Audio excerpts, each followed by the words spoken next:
Well, the White House today said President Trump will impose 25% tariffs on imports from Mexico and Canada effective tomorrow. He had actually threatened the move to force cooperation, curbing illegal immigration and the smuggling of fentanyl and the chemicals that make it. Fox 26 business reporter Tom Ziska joining us live, looking at what happened next. Tom.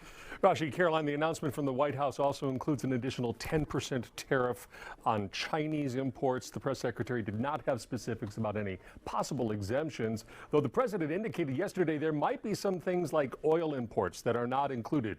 All told, imports from the two countries is valued at more than $900 billion.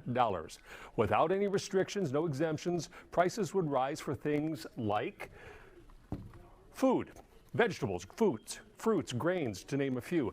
Gas imports, as well as more than 5 million barrels of oil daily comes from both of those countries, Canada and Mexico. Vehicles and parts as well, vehicles assembled in both countries, manufactured there as well. Tariffs would fall on them, and then commodities like steel and aluminum, which would affect domestic manufacturing. As these tariffs are ostensibly designed to change behavior, financial observers look at this latest development as a classic Trump negotiating tactic. So, you may like it, you may hate it, but this is negotiating 101, right? You got to have, if you're going to negotiate a position, you got to have some leverage. You can't negotiate from a position of weakness to get an agreement that is favorable for what your outcome, whatever outcome you want it to be.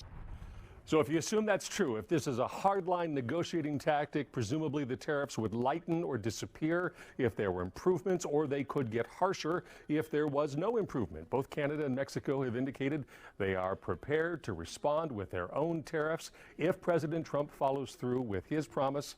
You may recall earlier this week, the U.S. and Colombia squared off over the repatriation of undocumented migrants that included threats of ever-growing tariffs. It was quickly resolved to the president's liking. If there is an official announcement tomorrow from President Trump about what is or isn't subject to tariffs from Canada and Mexico, it will be the starting point of a potentially costly standoff or changes that the White House believes are good for the country. Either way, consumers in all three countries will be stuck in the middle. Watching your money. I'm Tom Ziska, Fox 26 News.